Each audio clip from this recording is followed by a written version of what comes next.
But now we're going to move on to talking about a little bit about the Warriors. Obviously, they played in the in-season tournament most recently on Friday. I believe they played tonight as well, and then a back-to-back. I think they play Monday.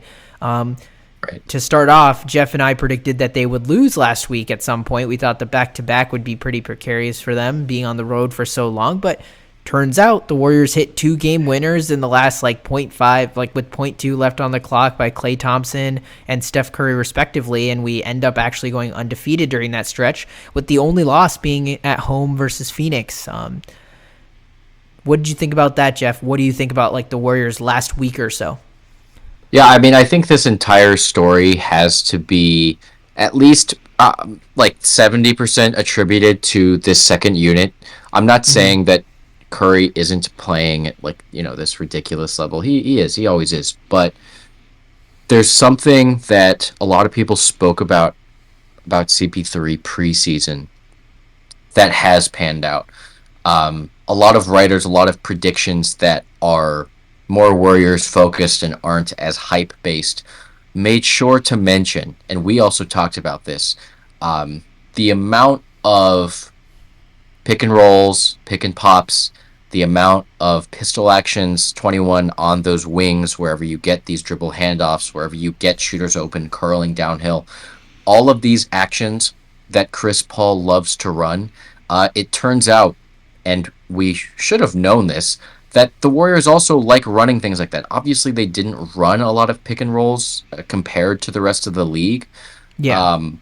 Despite that, they've still been a team that's efficient in ball screens. I think a reason that they don't rely on ball screens as much is partly because of just offensive philosophy.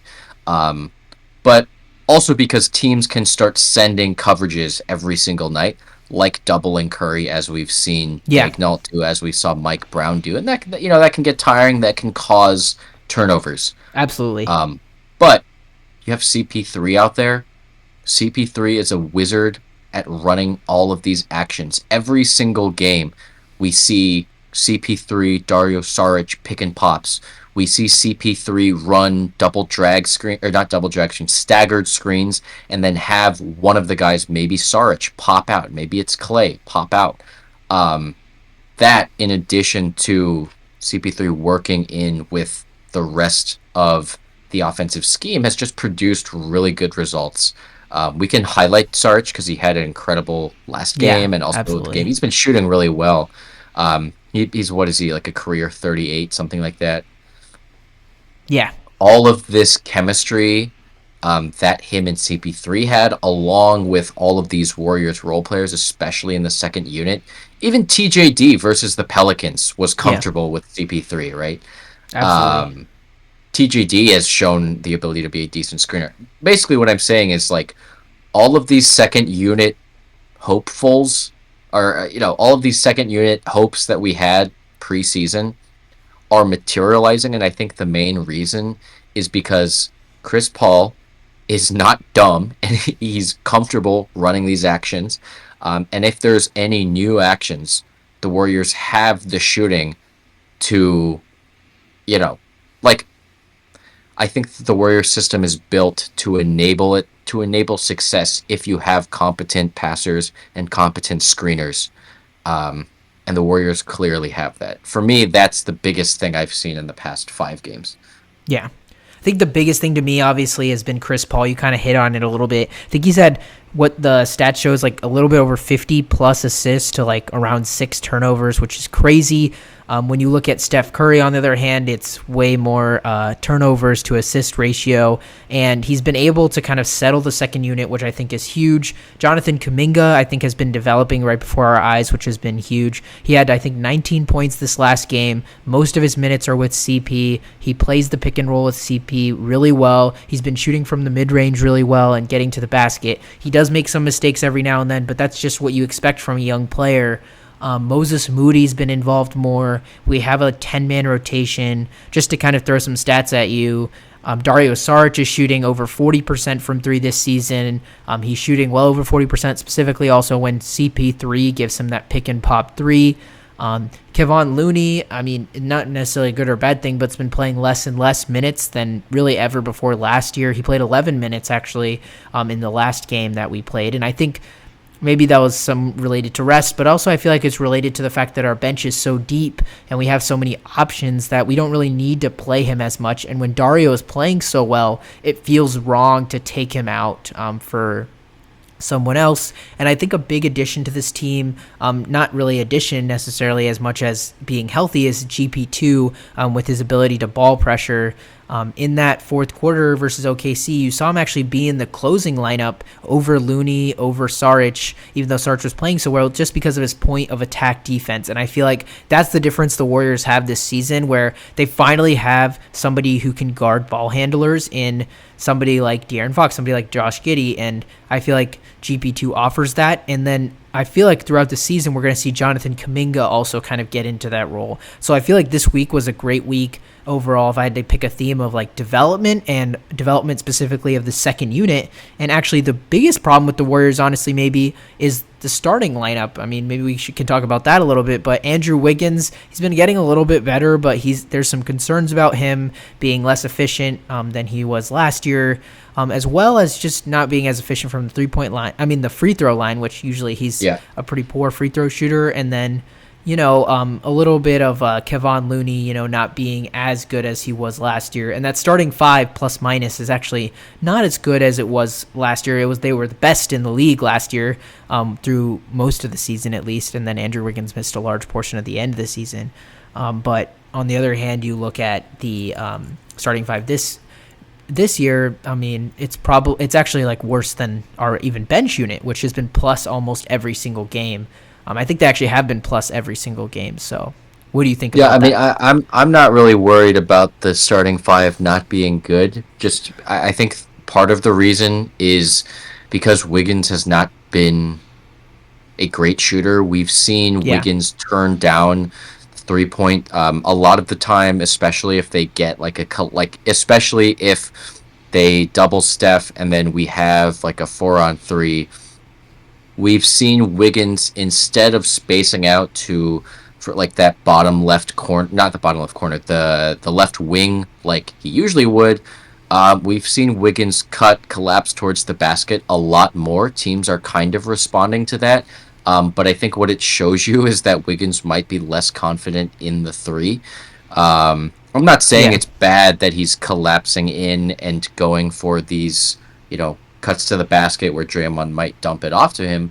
What I'm saying is, when you see that sort of thing, when you see players actively turning down the spacing of a three in favor of cutting towards the basket, it probably shows some reduction in 3-point either actual shooting ability, or it means the player themselves is less confident. And if Wiggins is not as confident and willing of a 3-point shooter, yeah, then I think we potentially have a problem. Um, Not that Wiggins has always been this like elite 3-point shooter, but he's certainly been pretty good, right?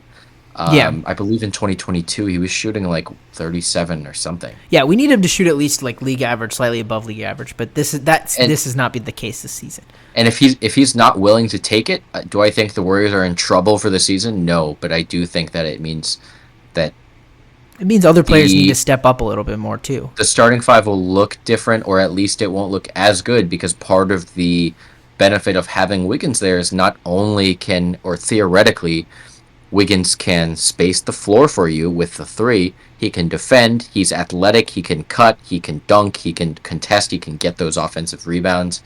Um, but he's not been shooting the three, and I think Yeah, that's the been a big reason he's problem. not shooting the three is maybe because he's not, like, I don't know why he's not as confident, but you can see it.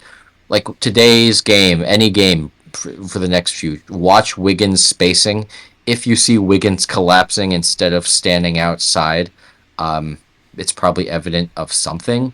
Yeah, Another thing I would say that the Warriors, at least I've read a few tweets about how Steve Kerr mentioned that the analytics team really stressed to them the importance of offensive rebounds this year. Um, I think that there are a lot of areas that they can improve on. yeah, So like if I had to speak on a worry, The past few games, they've been getting scored on quite a bit. GP2 has been amazing as like, just an incredible defender. But the Warriors have had some trouble. I attribute that especially against OKC just to their inability to deal with guys who are sized like Giddy, who can move like guards, right? Yeah. Tough for them to deal with because a lot of their point of attack is not as strong as you would think for a team that's like historically been like a top 10 defense, but they've always managed to deal with it with scheme and with Draymond. But when you have like Giddy attacking the interior, well, what did he? He scored like 8 straight points the other day, right? Yeah, like 2 and 1s in a row. It's sometimes it gets tough.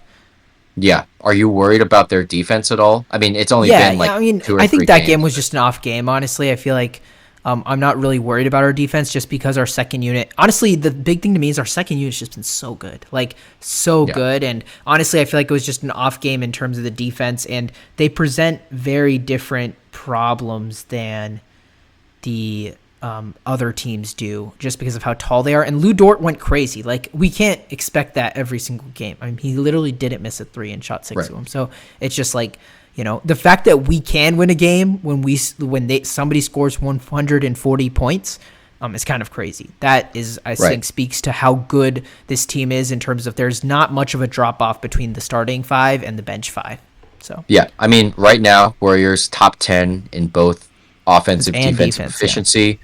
I guess before today's game started, they were seventh in terms of net rating, 7.2. Um, and I think this is all due to an extremely efficient second unit, really good defense before the last two games, like insane level of defensive ability they're showing, and then also, yeah, you know, the especially with the past two games ending in the same fashion where Steph basically score or not Steph, but like where the Warriors basically score like right before um the game is over, zero point 0.2 seconds. If I could just speak on Steph for a moment, I'm not going to spend too long just because everyone already knows what to expect there, but he's looked really impossible to defend this year in yeah, ISO.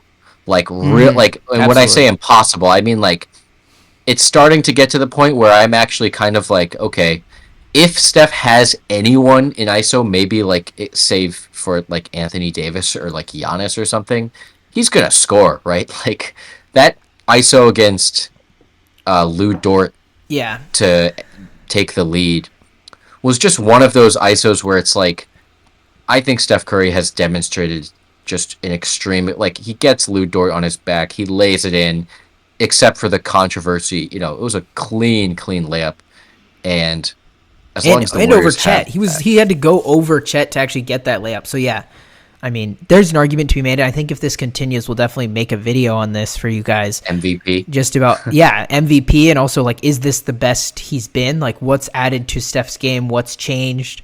And I think we can go right? over that. But I think it is interesting that both of these game winners, Clay and Steph, both came inside the 3-point line, not going for 3-point shots, but instead going for 2-point shots to kind of end the game, which was interesting, I thought. Just a kind of quick note. Yeah, I mean I think that the Warriors are starting to showcase like comfort and enjoyment.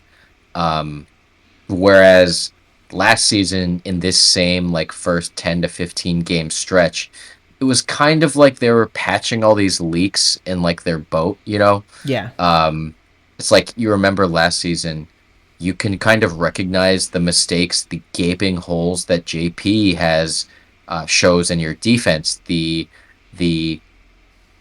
lack of size actually impacting you, especially with non-floor spacers like Jermichael Green, who was supposed to be but didn't end up being that. yeah, The Warriors had a lot of issues against the Magic last year in one of those first road games.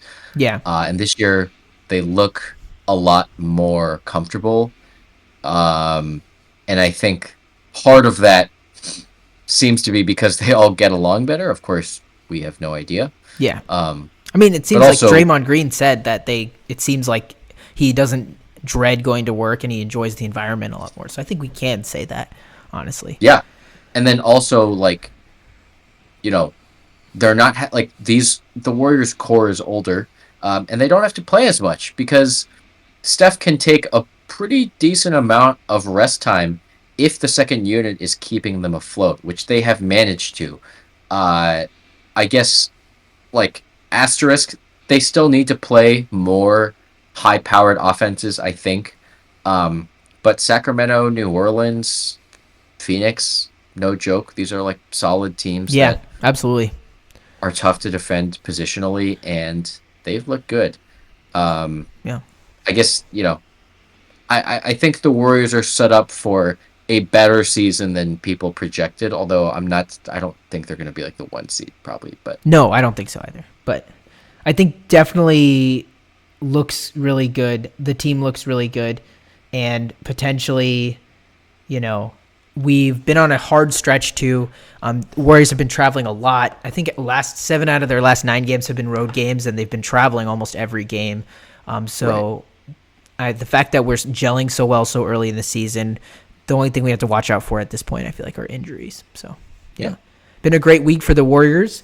I guess on the last note, what we love to do, we always love to go and see kind of what we think, what you think, I guess not what we think, but what you think about the Warriors games and what their record will be and who they'll lose to, who they'll win to. So the Warriors play the Cavs tonight. Then tomorrow they play the Pistons. Then I believe they play on Wednesday against the Nuggets, and then yep, they play. Cleveland again. Yeah, then they play Cleveland again. I think on Saturday. Yeah, and then they believe they have another back to back, and Sunday they play the Timberwolves as well. So that's 1, 2, pretty much like 3, 4, 5 games coming up. What do you think Yep. the Warriors' record will be in the next 5? I would be surprised if they don't drop at least one game Yeah, against that some would of be these insane. teams. Mainly, I'm looking at them, and this next stretch has more size and more talent, defensive talent with that size than they've played so far. Cleveland obviously has the Twin Towers. I think, everyone should watch Jalen Duren. He looks good. I'm not concerned about Yeah. that, but Cleveland's two towers, Minnesota, Naz Reid, Rudy Gobert. Interesting, tough. Naz Reid is the Warriors' killer, as they say. Yes, sir. Um, and then we have a matchup versus Denver that I think is going to be one of the maybe the best games to start the season. Everyone should watch. Yeah, absolutely. I'll be watching. Warriors fans, don't be sad if we lose to Denver, but I think that should be a competitive game. I think it'll be interesting to watch, just because I am very, very interested to see how the Warriors can attack Jokic in ball screen actions, if they can replicate a similar formula to 2022, where they basically wore Jokic out with repetitive high ball screen actions with Steph Curry, Yeah. and took them out in five. What was that? 5 games. Yeah. Um, I so if I had to predict a record in the next 5 games, I think I would say 4-1, but maybe 3-2. Let's go 4-1 just because they look good. I think personally 3-2 is probably what they're gonna go. I also hope for 4-1 or 5-0, but I just feel like it's been a lot of traveling for them, man. I feel like they're gonna put up like a Yeah. stinker type game where they might lose to like the Pistons or something like that, just because they've been traveling, lots of back to backs. They really just need to get home and hopefully get some rest. I'm hoping our team gets a little bit of rest and they have a little. I mean, 5 games in 7 days. That kind of sounds like torture from the NBA. So NBA, please give us rest. Yeah, I mean the Warriors have a 5 game home stretch starting with the Minnesota, so I think that'll be, or 6 game home stretch. Um, that'll be really positive for yes, them, I that would be think. awesome. Yeah. Yeah. But yeah, all right then, guys. That was our Warriors Weekly, the in-season tournament. Thank you for listening to the whole thing. If you've listened to the whole thing, you should definitely like, subscribe, and comment because, I mean, you made it to the end, so why not? You probably want to hear us again. Yeah, just click the like button. And if you have any comments about what you think we should do or things to change, we'd love to hear that too. We love feedback. So with that being said, we'll be coming out with kind of the Around the NBA probably in the middle of the week sometime. So expect that coming your way, and hopefully some shorts just for you guys to enjoy quickly. But Yeah. Thank you for listening, everyone.